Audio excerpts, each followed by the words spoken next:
This is Optimal Relationships Daily, episode 1228. How do I get him to see what I see?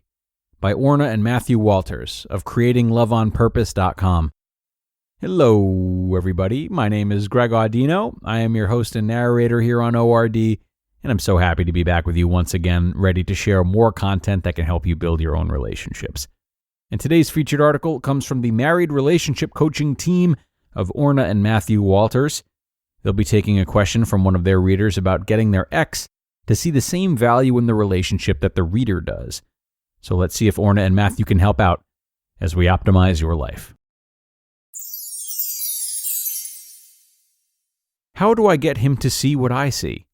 By Orna and Matthew Walters of creatingloveonpurpose.com. Orna and Matthew, I'm writing to you because I really admire you both. I have listened to many of your interviews, and I'm clear that I want what you have. I have been on and off again with a guy, and I am clear that I want it to work out between us. I hear you say, don't settle, and I don't feel like I am. I really love this guy, and in my heart, I feel he's my soulmate. He recently broke it off with me, though, saying that he needed time to focus on his career and that I was a distraction. I'm giving him space, but I'm not sure what else to do. In a way, I feel like I'm waiting for him to realize what we have together. You two say I can have what I want, so how do I get him to see what I see? I really appreciate your help. Thank you. Dear Penny, thank you for your question and for sharing this with us. We want you to know that we've both been where you are, so please listen all the way through this response, as we really do want to support you on your path to love and want you to have the aha that will change your life forever. Ask yourself this question. If you could have exactly the kind of relationship that is your ideal, everything you ever dreamed of, with someone you've not even met yet, would you still choose the guy you are on-off with? Or would you move forward to actually experience the love that you desire? When we say don't settle, we mean it. Do not settle for less than your true heart's desire. The challenge is that many of us attach details to that desire that is not at all from your heart, but actually from your head. Orna was hung up on a married man for many years. At the time, she believed she loved him. She only loved him equal to the amount that she loved herself, which is why today we put love in quotes.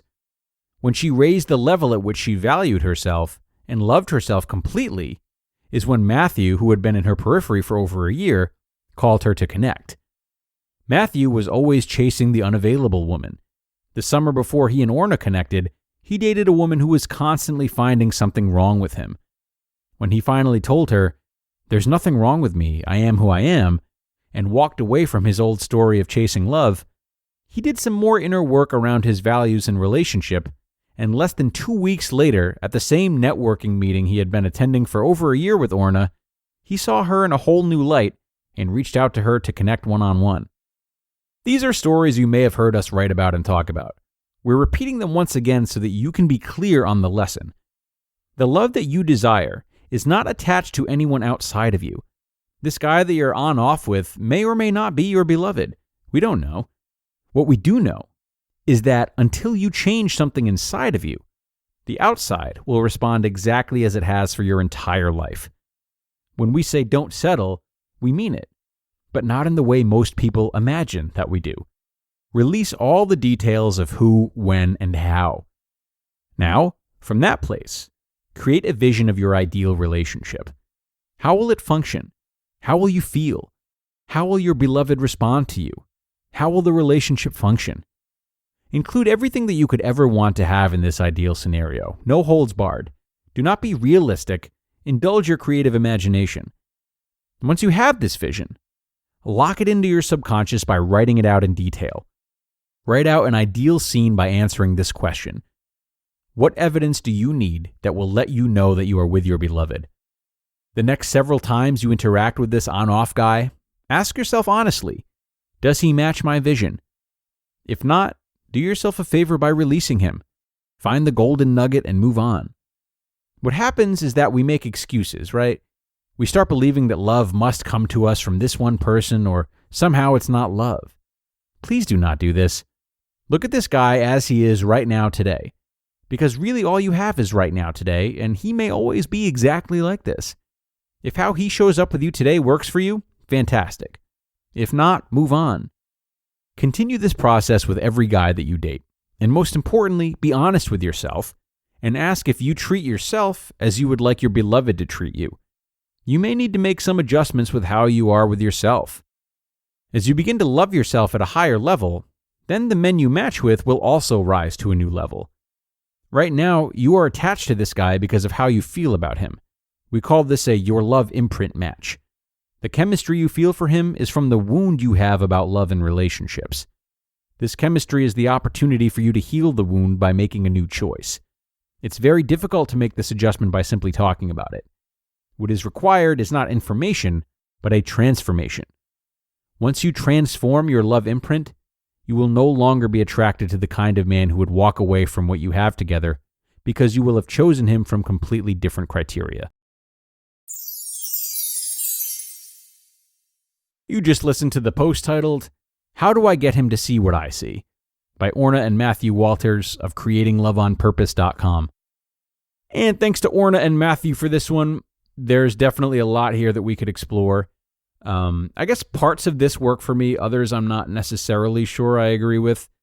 I really enjoy this idea of releasing oneself from a single interpretation of love or dating, getting rid of the who, what, where, when of it. And that is because if we get attached to it, which sometimes we can't help, then keeping an open mind can be difficult. And sure, that conflicts with a lot of the common advice of knowing exactly what you want. It's nice to have a foundation. But if that foundation is too rigid, you're not letting in any room for surprises. And you're not able to interpret an interaction from somebody in a unique way. You're not able to see maybe this is a certain time in his life that he won't get past, or maybe there are certain circumstances surrounding this that are affecting his reaction that don't necessarily reflect who he is, on an ongoing basis. And this is now running into the ways in which this article doesn't work for me. For me, relationships are simply too much of a two-way street to think that loving oneself more and raising the self-love bar will absolutely translate into lasting love with someone else. I think it's a great tactic and a great practice for anyone, doing the work to hopefully increase self-love. But I think that even someone who accomplishes this masterfully is still not guaranteed an ideal romantic relationship, or is not necessarily able to see the nuances of a partner that maybe doesn't catch their eye right away due to their expectations. Again, there are too many surprises or variables for me to get on board with that. It's definitely subjective, though, and I hope all of you listening are able to whittle your own ideas out of this, even if they are separate of mine or Mathew and Orna's.